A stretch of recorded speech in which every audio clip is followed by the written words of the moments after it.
नमस्कार। आज सकाळी शेअर मार्केट सुरू झाल्यावर पहिली 15 मिनिटं घसरण होती। त्यानंतर मात्र दिवसभर तेजी टिकून होती।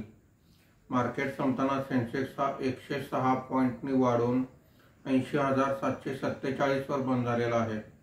निफ्टी हा 35 पॉईंटनी वाढून 24,414 वर बंद झालेला आहे।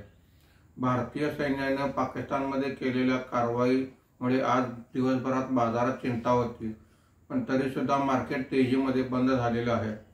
आजच्या कामकाजामध्ये BSE auto index 1.74%, BSE metal index 1.19% वर आहे।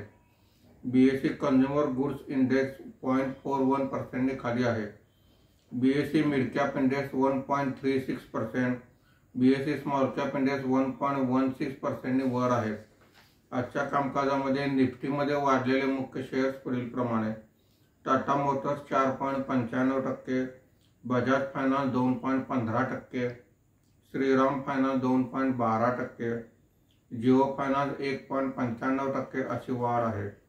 आज निफ्टीमध्ये घसरलेले मुख्य शेअर्स पुढील प्रमाणे: एशियन पेंट्स 3.47%, सन फार्मा 2.08%, बजाज ऑटो 1.21%, ग्रासिम 1.06% अशी घसरण आहे।